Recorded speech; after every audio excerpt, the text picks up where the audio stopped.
2025, and Happy New Year to everyone in the room. With that, we'll take the roll call. Taylor? Commissioner Flacco? Present. Commissioner Breitling? Yes. Commissioner Vettel? Here. Commissioner Grinberg? Here. Commissioner Capitan? Here. Next, we'll have Taylor lead us in the Pledge of Allegiance. I pledge allegiance to the flag of the United States of America and to the republic for which it stands, one nation, under God, indivisible, with liberty and justice for all. Next, I'd entertain a motion on the minutes from the previous meeting. So move. Second. Moved and seconded. Discussion. Hearing none, all those in favor, signify by saying aye. Aye. Carries. Next, order of the agenda. Any additions or looking for a motion for approval of the order of the agenda? So move. Second. Moved and seconded. Discussion. Hearing none, we'll take a voice vote. All those in favor, signify by saying aye. Aye. Same side. Consent agenda. What are your wishes? Move to approve. Second? Second. Discussion? Hearing none, we'll have Taylor take the roll. Commissioner Capitan? Aye. Commissioner Grinberg? Aye. Commissioner Flacco? Aye. Commissioner Breitling? Yes. Commissioner Vettel? Aye. Thank you. At this time, we'll ask for anyone in the audience who would like to provide public comment or online for public comment. Keep in mind, if you're here for an agenda item, we'll provide opportunity for that as well. For those in the room.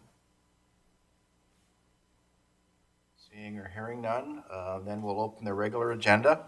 First up will be abatement application for the Kenai Holdings LLC.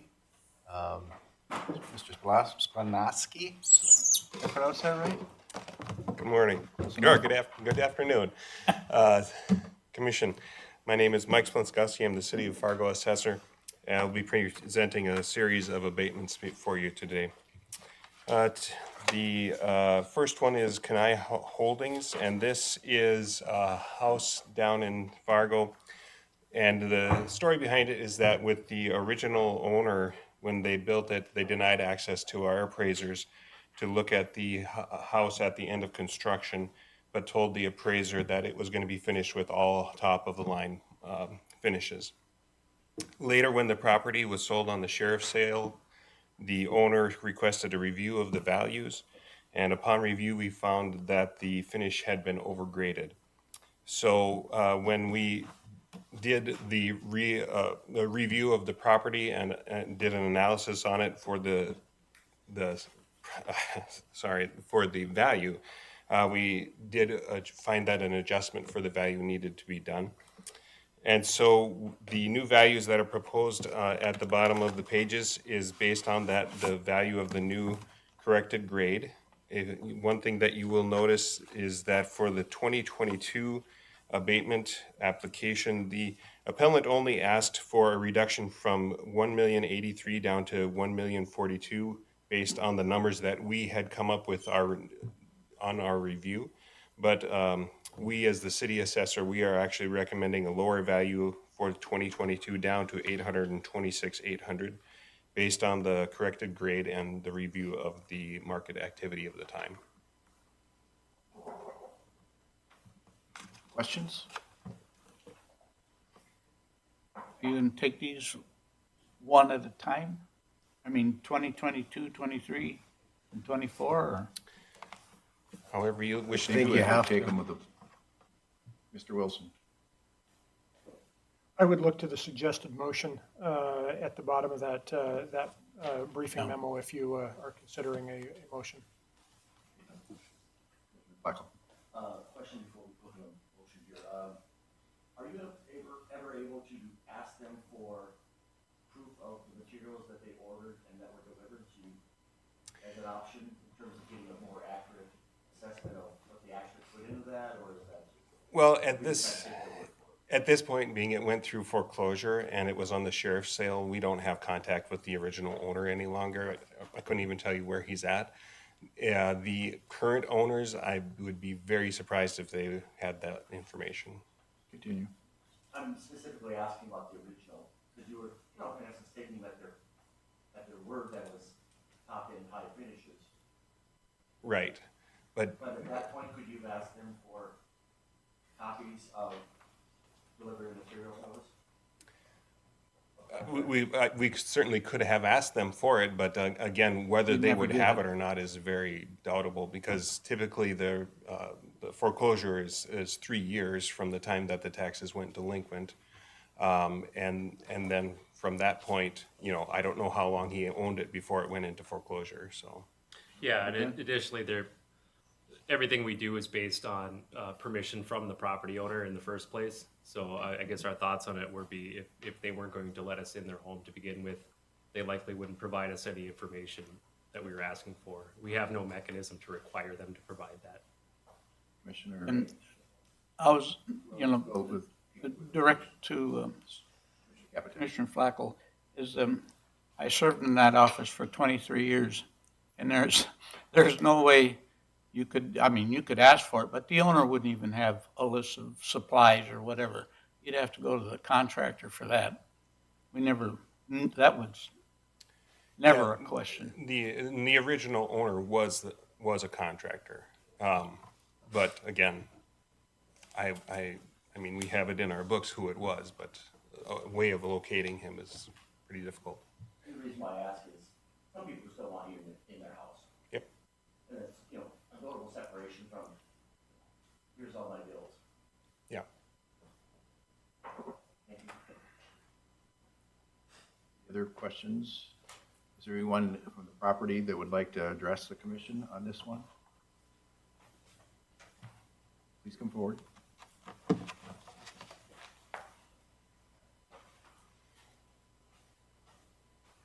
I just I've state never your name, done state this. your name for the record and Lee Myers, and me and my husband are the property owners now of this house, and we've gone through, to your question, we've gone through everything, trying to figure out what was in the house and what was not, and what had been done, and that's how I ended up making the call to the assessor's office as to this doesn't seem to go with what, even that it had been on the market, they didn't sell it, they wouldn't even show what was on the market to sell.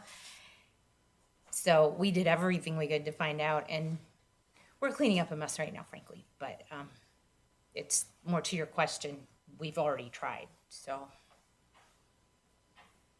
Question? And just to be clear, I have no problem with this. Okay. You know, it's more of those, you know, going back in time to see from a bigger picture if there's other options or not. Okay. It is, you know. Right. Oh, okay. I was just, I'm Woody, yes. well, again, this is my first time. I have no idea how this really works, but I'm sure learning a lot. So anyway, thank you for your Abatement. time. I was just going to add to that, when the appraisers go out there, we're schooled and should know, and most of them do know, whether it's your cabinetry or your trim is all cherry or is it piss elm, you know, which is, piss elm is a good wood to use, but it's very cheap. Cherry is one of your better woods that, when they talk about first class, cherry would be one of your better woods to use throughout a house and upper class. It's a difference between that oak, birch, pine. thank you for coming in and your efforts. Great. I appreciate it. Thanks. I learned a new wood today. Commissioner Bettle, do you have a question? No, they've been answered. Right on. As I understand the proposed motion, it's as to the same property, but for 3 different years. Yes, I so move. second. Moved and seconded, discussion? Hearing none, we'll take the roll. Commissioner Bettel, Aye. Commissioner Grinberg, Aye. Commissioner Capitan, Aye. Commissioner Flacco, Commissioner Breitling. Yes. Next up, All right. Cass County Highway 20 Industrial Park. Again, we have several properties here where the values have been appealed for 2023. These are all commercial properties, warehousing and industrial. The evidence presented for a reduction is based off the owner's cost of construction. Our analysis of the supplied cost is outlined in the packet. But in short, we found that the information presented was missing some key components, which made it difficult to use in producing an accurate valuation. Another factor that had to be accounted for is the fact that the market value of existing buildings often exceeds that of new construction costs, especially with commercial warehousing and industrial in our market. We have normally struggled to keep up with the market in recent years, even when applying large increases. Our analysis shows that all of these properties are assessed on the low end when compared to the sales of similar properties, and the assessments are either at or below the median value of similar comparable properties. From our perspective, the values are supported by market and are equalized for taxing purposes. And I believe the appellant is here. Questions?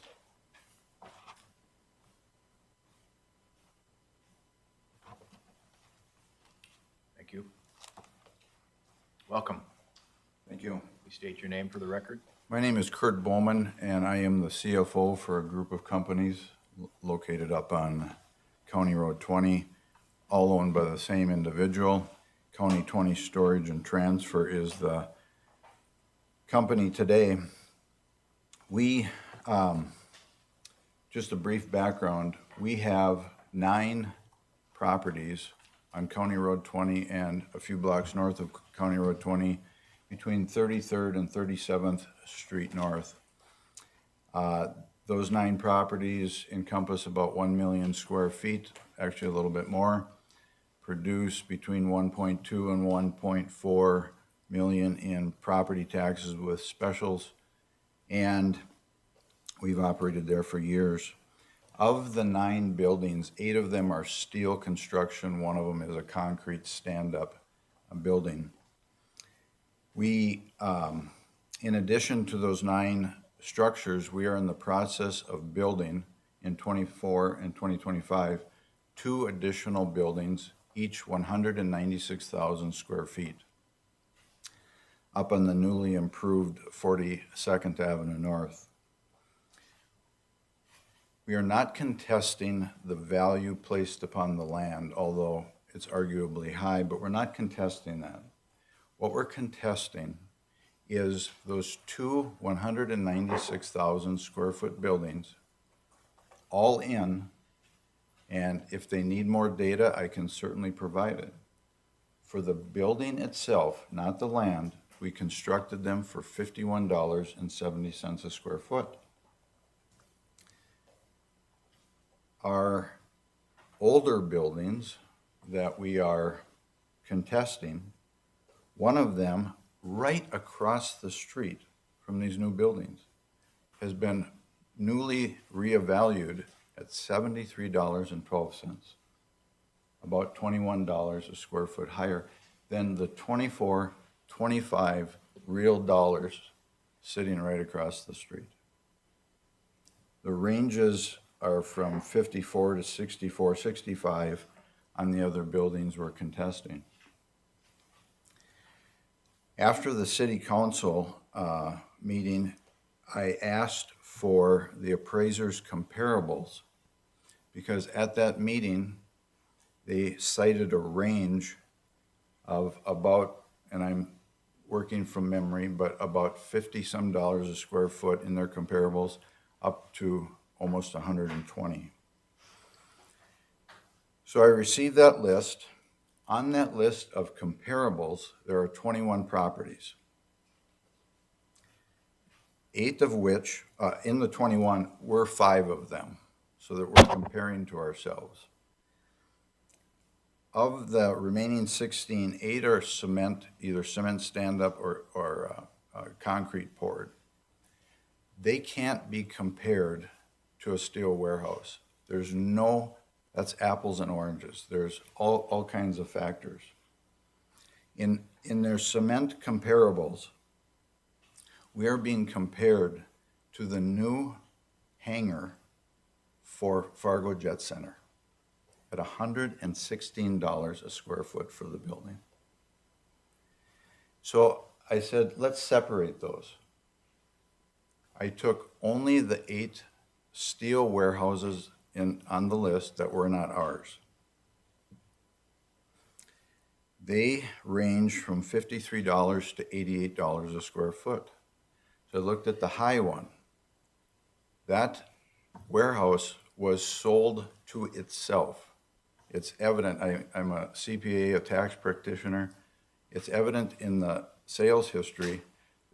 The company sold it to an LLC, probably for a state or whatever, but they sold it to themselves. The other 7 properties are appraised values. So the appraisers are setting the bar, and then they're saying you fit within the bar. From what I could find, and I sampled as many as I could find in history, they're just appraised. They're not sold. It's not based on market. I have actual real American dollars that we put into these properties in 24 and 25 of 5170. And then by magic, over the last 3 years, all of a sudden, 1 year we're up 50% in valuation on our building. Next year, 8%. Next year, 18%. Where? Our rents haven't increased. If I took the rent and I approached it from a CapEx or a cap rate standpoint, the rents don't justify it. And we're, right across the street. One of the other comparables is Amazon. It's $112, $111.79 a square foot. Supposedly we're in the range. So I'm like many companies coming to town who want not to pay property tax. I'm not asking for a free ride. I'm simply asking, please do not value our old properties more than our new properties. That's real dollars. That's all I'm asking for. And if my wishes were granted, on some of these, on 5 of the 6 properties I'm asking for abatement on, the annual amount is less than $10,000. The big one I'm asking for is $48,000 a year on a property that sits right across the street that's been valued more than $20 for the building higher than the one I'm building. And for I'm not an appraiser, I'm what's called a certified valuation analyst. One of the foundations is you have to make comparisons. You can't compare apples and oranges. So I'm just struggling to understand how a group can be the inventors of the rules, the judge and the jury, and say, if you walk 50 feet across that street, Mr. Bowman, that building that is older and been sitting there, that's worth $20 more than what you just paid money for right there. All I'm asking for is that we work in real dollars and not imaginary dollars simply to raise taxes for the city of Fargo. Thank you.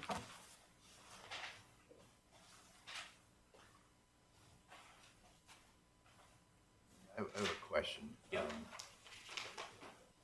Remind me, the city commission in Fargo has already taken action on these? Correct. The city commission voted unanimously to uphold the assessor's recommendation on all of these properties. Really wasn't my question, though.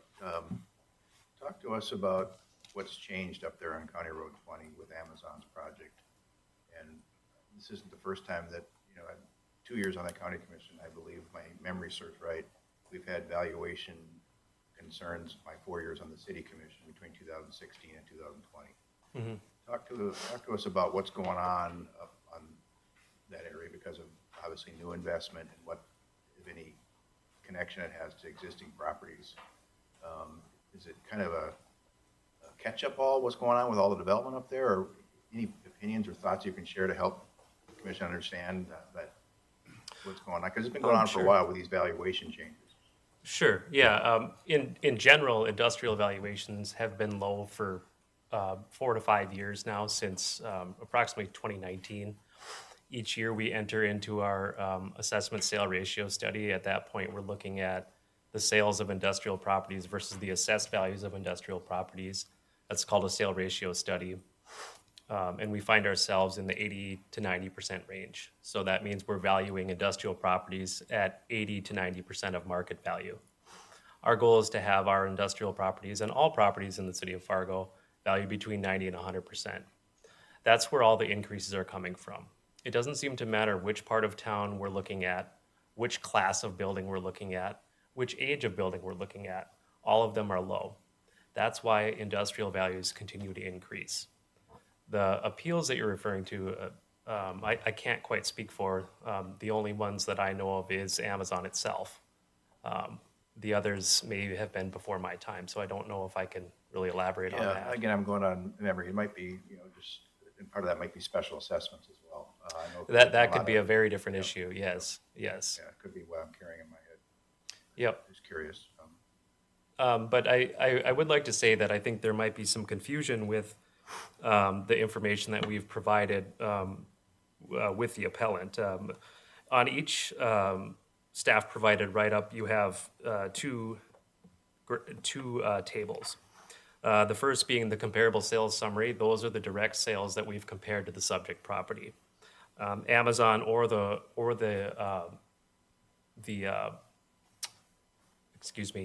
airport hangar are not included in those. What's included in these are Class S or metal buildings that have recently sold. We can easily support the market value of these properties with these 4 comparable sales on all of these properties. Furthermore, all of these sale prices in this table have been adjusted downwards to account for age and to account for size, time, land value, and any additional values such as paving. As for the competing assessment portion, yes, I think that having 5 of the appellant's properties in that subject set kind of speaks for itself, indicating that all of these properties are underassessed. We do feel that they are underassessed and they'll likely be adjusted further in 2025. One of the things that I would like to point out is that the appellant is not all in at $51 a square foot. He's omitting site improvements that we are required by North Dakota Century Code to value. I'd also like to bring up the fact that we can't find any noticeable difference in the market between certain classes of buildings on the resale market. Certainly, it costs more to build a tilt-up concrete building, but on resale, we have no evidence to support that there is a price difference or that the market even cares. And we've confirmed this both quantitatively and qualitatively with local real estate agents.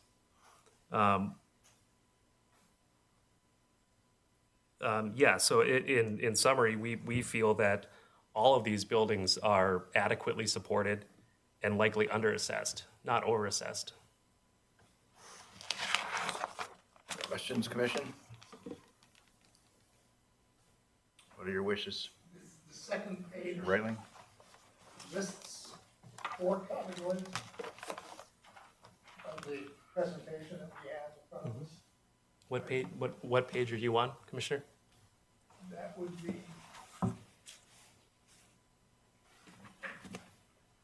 Is one listed with 3108 33rd Street North at the top of the page. Okay. Yep, I'm looking at the same page. those 4 properties that you actually. Those are the confirmed direct sales? comparable sales, correct. And the 94. Those are the square footage?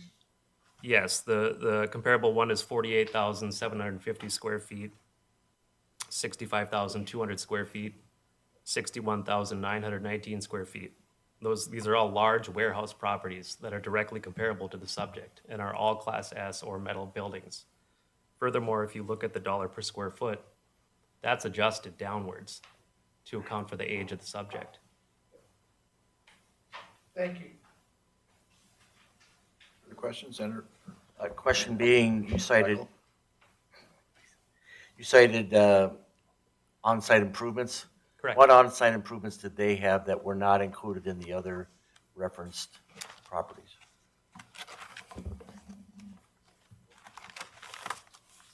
I don't know exactly which page this would be on, but if you're looking at their construction plan and the provided materials, they're taking out roughly $1.6 million in site improvements such as landscaping, earthwork, underground engineering, and testing.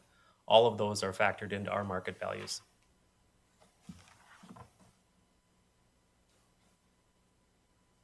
But to my question, the comps, do they not have similar? They all would have had similar, yes, they all would be fully improved. Questions? If there's not, I'll accept any motion. Can I make one more comment? If you were to take that one. Want to come up? Some of the You're on the recording. new information, that's what generally we accept, not debates back and forth between parties. Terry, would you hand, calculator? If you were to take that 1.1 million and divide it by, roughly 400,000, until I get my calculator, looking at about $2.70 a square foot.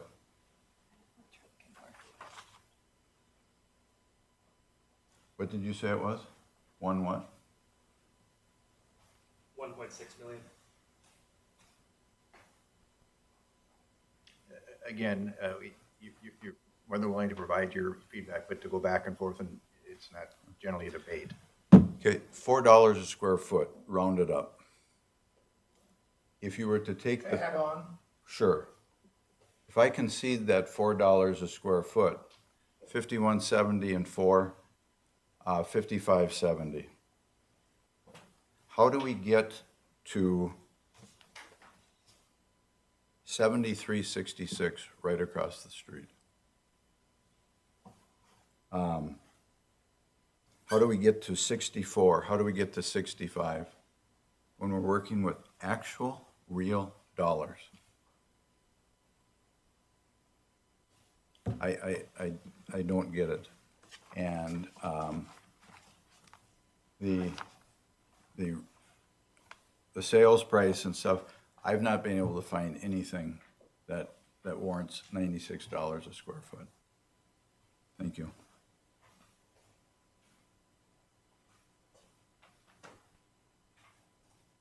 No further questions, looking for a motion. move to approve the suggested motion. Is there a second? Second. Discussion.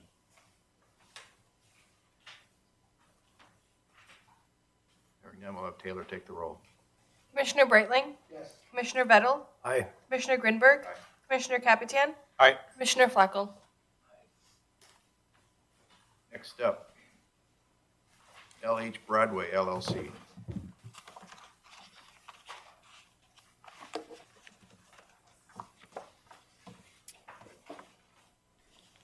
Okay, I don't know if that got into your information. I think it's LF Broadway. I'm not sure. I might have put that LH. in that.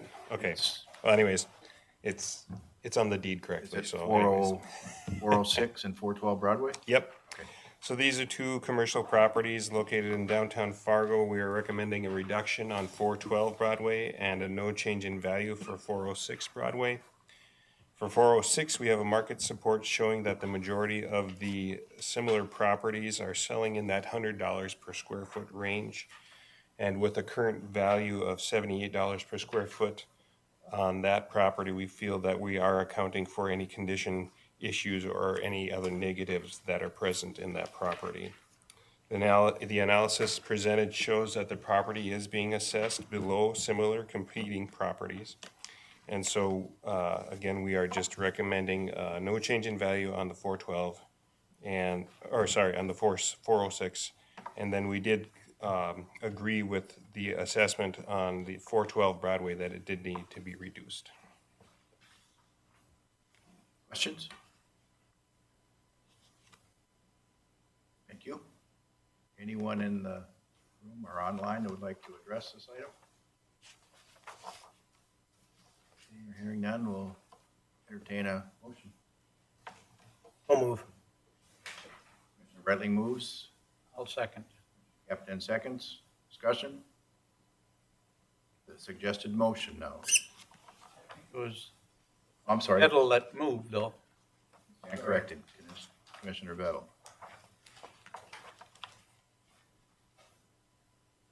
Hearing none, we'll have Taylor take the roll. Commissioner Flacco? Aye. Commissioner Breitling? Yes. Commissioner Bettel? Aye. Commissioner Grinberg? Aye. Commissioner Capitan? Aye. Next, Park Ridge Apartments. Okay, this is abatement. It's for a 37-unit apartment facility that was built as a luxury apartment building. The building has unusually large apartments, making comparable properties difficult to find, both for sales analysis as well as assessment purposes. But based on our analysis, we did agree that the property is overvalued, and we are recommending the reductions as outlined here.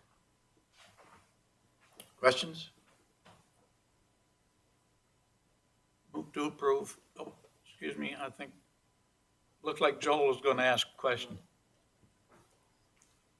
For a second? Second. Moved and seconded, discussion? Hearing none, we'll have Taylor take the roll. Thank you. Commissioner Grinberg? Aye. Commissioner Capitan? Aye. Commissioner Breitling? Yes. Commissioner Bettel? Aye. Commissioner Flacco? Aye. Thank you. Next up, approve vouchers. Commissioner Breitling. I've reviewed the materials supplied by Finance Office, and just one comment, and that's, the vendor's name is JM Strategies LLC. The description is alignment plan redevelopment for human services. Now, it's almost $25,000, but it doesn't bother me because that is in the category of reimbursement by the state. So we will not subject our own dollars to that property.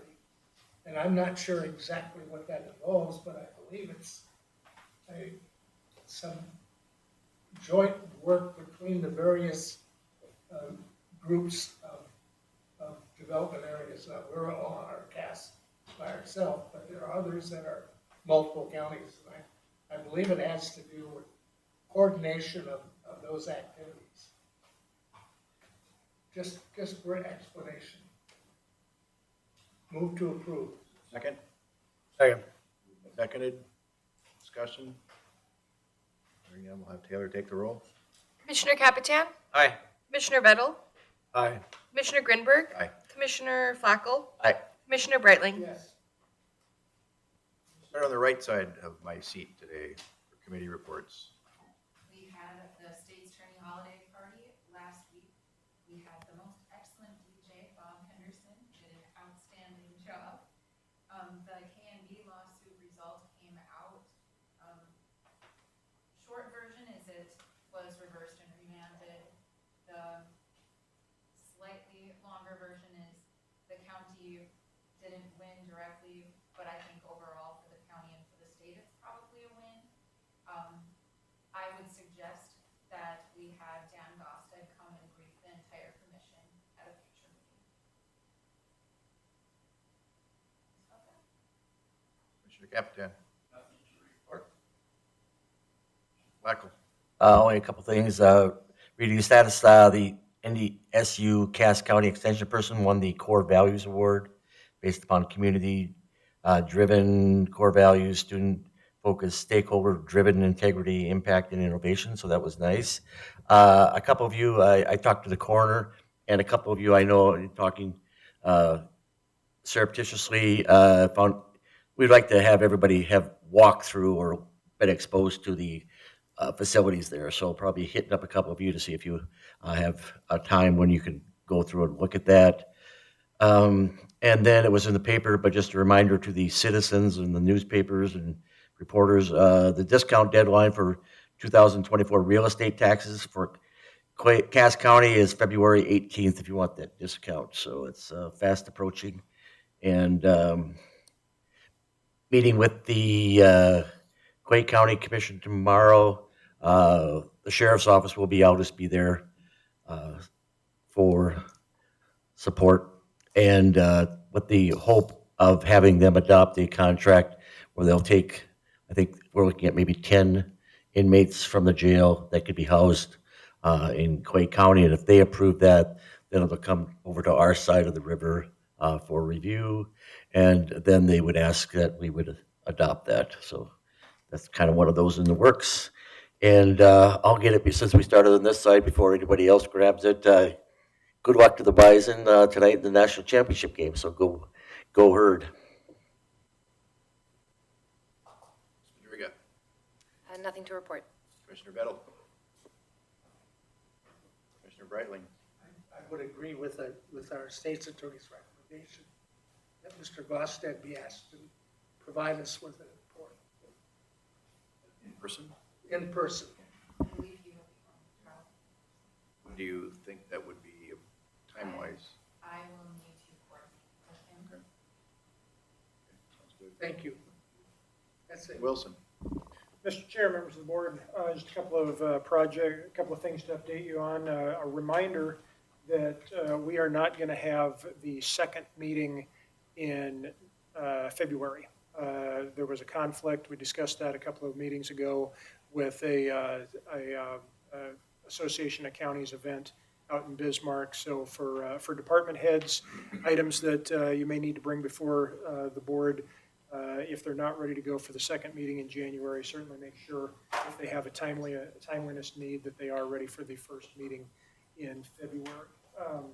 Also wanted to let the board know there's a lot of talk leading up to the project to construct an additional secure courtroom in the area that is currently the IT office, directly above this office. Coordinating with Mr. Henderson, Mr. Gartner, our architect.